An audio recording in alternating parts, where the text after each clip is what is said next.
ഞാൻ ഇന്നലെ പറഞ്ഞിട്ടുണ്ടായിരുന്നു, ഒരു സ്ത്രീ എന്നെ വിളിച്ചിട്ട് വളരെ മോശമായ രീതിയിൽ സംസാരിച്ചു, ഞാൻ ഫേക്കാണെന്നൊക്കെ പറഞ്ഞിട്ട്. ആ സ്ത്രീക്ക് ഞാൻ ആ പറഞ്ഞ് കുറച്ച് കഴിഞ്ഞപ്പോൾ തന്നെ അവരിട്ട് തന്ന പൈസ ഞാൻ അവർക്ക് തിരിച്ചിട്ട് കൊടുത്തിട്ടുണ്ടായിരുന്നു.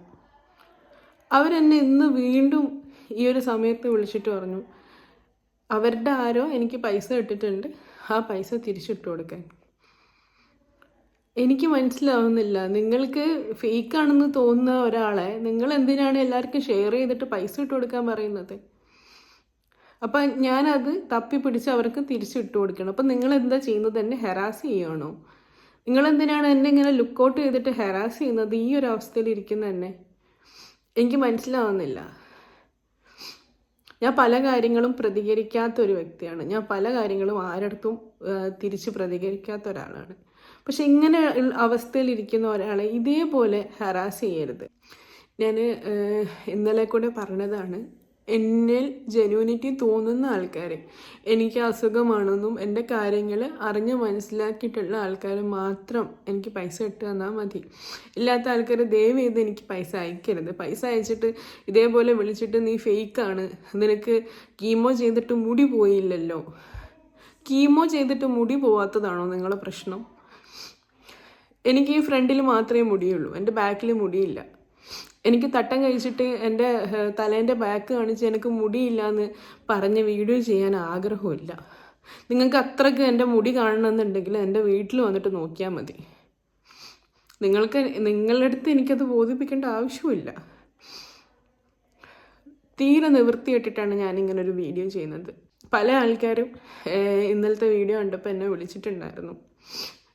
പല ആൾക്കാരും എന്നെ പോസിറ്റീവ് ആക്കിയിട്ട് എൻ്റെ അടുത്ത് ധൈര്യമായിട്ട് മുന്നോട്ട് പോകാനും നിങ്ങളെല്ലാവരും എൻ്റെ കൂടെ ഉണ്ടെന്ന് പറഞ്ഞിട്ടുണ്ട്. ഭയങ്കര സമാധാനമാണ് എനിക്കത് കേൾക്കുമ്പോൾ. ഞാൻ ഇപ്പോൾ ഉള്ളൊരു അവസ്ഥ എന്താണെന്ന് നിങ്ങൾക്ക് ആർക്കും അറിയില്ല. അസുഖം വന്നെന്ന് വിചാരിച്ച് കിടക്കാത്തതാണോ ഞാൻ ചെയ്യുന്ന കുറ്റമെന്ന് എനിക്കറിയില്ല.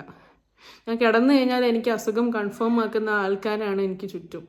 അതെന്തുകൊണ്ടാണെന്നും എനിക്ക് മനസ്സിലാവുന്നില്ല. ഞാൻ നാളെ CMCയിലേക്ക് പോവുകയാണ്, ട്രീറ്റ്മെൻറ്റിലേക്ക് പോവുകയാണ്.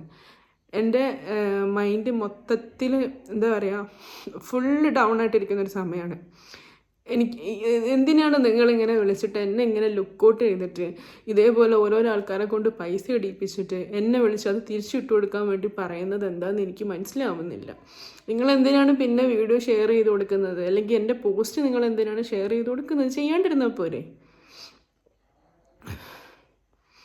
ഇതേപോലെ ആൾക്കാരെ ഉപദ്രവിക്കാണ്ടിരിക്കുക. നിങ്ങൾക്ക് പറ്റൂലെങ്കിൽ നിങ്ങൾ പൈസ അയക്കണ്ട. നിങ്ങൾ ഇതേപോലെ എന്തിനാണ് ഇങ്ങനെ ക്രൂരമായ രീതിയിൽ ഒരാളെ ഇങ്ങനെ ഉപദ്രവിക്കുന്നത്? എനിക്കതാ മനസ്സിലാവാത്തത്. ഞാൻ ഇന്ന് ഈ വീഡിയോ ചെയ്യുന്നത്, എനിക്ക് എന്തെങ്കിലും സംഭവിക്കുവാണെങ്കിൽ റബ്ബാണ്, ഞാൻ ആ സ്ത്രീക്ക് ഒരിക്കലും പൊരുത്തപ്പെട്ടു കൊടുക്കില്ല. കാരണം അവരത്രയ്ക്കും മോശമായ രീതിയിൽ എന്നോട് സംസാരിച്ചത്. അവരെന്നെ ശരിക്കും ടാർഗറ്റ് ചെയ്തിട്ട് ഇതേപോലെ ഓരോരാൾക്കാണ് കൊണ്ട് പൈസ ഇടിപ്പിച്ചിട്ട് അത് തിരിച്ചിട്ടിടാൻ വേണ്ടി പറഞ്ഞ് എന്നെ എന്തോ ഒരു ടാർഗറ്റ് ചെയ്ത് ഹരാസ് ചെയ്യുകയാണ് ചെയ്യുന്നത്. ഓരോ ദിവസം കൂടുമ്പോൾ അല്ലെങ്കിൽ ഓരോ മണിക്കൂർ കൂടുമ്പോൾ ഓരോ അവസ്ഥയിലൂടെയാണ് ഞാൻ പോകുന്നത്. വളരെ മോശമായ അവസ്ഥയിലൂടെ. അവർക്ക് സംശയം കീമോ ചെയ്തിട്ട് എന്തുകൊണ്ട് മുടി പോയില്ല. കീമോ ചെയ്താൽ എല്ലാവർക്കും മുടിയൊന്നും പോകില്ല. അത് ഓരോരോ ആൾക്കാരുടെ ശരീരപ്രകൃതവും ഓരോരോ ആൾക്കാരുടെ മെഡിക്കൽ കണ്ടീഷൻ അനുസരിച്ചിട്ടിരിക്കും. ഞാൻ ഒരുപാട് സ്റ്റിറോയിഡും 2 കീമോ ഒക്കെ കഴിഞ്ഞിട്ട് എനിക്ക് നല്ലൊരു ഹെയർ ഉള്ള ഒരാളാണ് ഞാൻ. എൻ്റെ ഹെയർ മൊത്തം പോയിട്ടുണ്ട്. എൻ്റെ ഈ ഫ്രണ്ടിൽ കാണുന്ന ഹെയറേ ഉള്ളൂ. മുട്ടയടിക്കാൻ പറഞ്ഞപ്പോൾ എനിക്ക് എൻ്റെ ഈ ഒരു ഹിജാബ് ഇടുന്ന സമയത്ത് ആ ഫ്രണ്ടിൽ മുടിയെങ്കിലും ഇരുന്നോട്ടെ എന്ന് വിചാരിച്ചിട്ടാണ് ഞാൻ മുട്ടയടിക്കാത്തത്.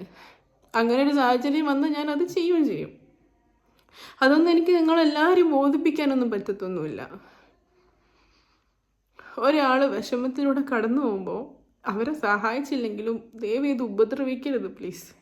അത് മാത്രമേ എനിക്ക് പറയാനുള്ളൂ. അതേപോലെ ഈ വീഡിയോ കാണുന്ന പല ആൾക്കാരും ആ സ്ത്രീയുമായി ബന്ധപ്പെട്ട ആൾക്കാരാണ്. അവരുടെ അടുത്ത് എനിക്ക് പറയാനുള്ളൊരു കാര്യം, ദയവ് ചെയ്ത് നിങ്ങൾ അവരുമായിട്ടുള്ള ബന്ധമുള്ള ആൾക്കാർ എനിക്ക് പൈസ ഇട്ട് തരരുത്, എന്നെ ഹെൽപ്പ് ചെയ്യരുത്, എന്നെ ഇതേപോലെ മോശമായ ഒരു അവസ്ഥയിലാക്കരുത് പ്ലീസ്. ഇതെൻ്റെ റിക്വസ്റ്റാണ്. ഒരു ലൈഫിൽ ഒരാൾ അനുഭവിക്കേണ്ട ഇതിൻ്റെ അപ്പുറത്തെ എക്സ്ട്രീം ലെവലിൽ കയ്യിൽ നിന്ന് വന്നിരിക്കുന്ന ഒരാളാണ് ഞാൻ. ഓക്കെ, എനിക്ക് ഞാൻ എന്താ പറയുക, വളരെ ഹേർട്ടാവുന്ന ഒരു ടൈമിലൂടെയാണ് കടന്നു പോകുന്നത്.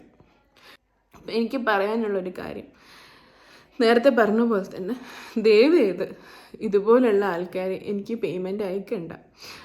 ജെന്യൂനാണെന്ന് തോന്നുന്ന ആൾക്കാർ, ഹെൽപ്പ് ചെയ്യണം, ജെന്യൂനാണ് എന്ന് തോന്നുന്ന ആൾക്കാർ മാത്രം എന്നെ ഹെൽപ്പ് ചെയ്താൽ മതി.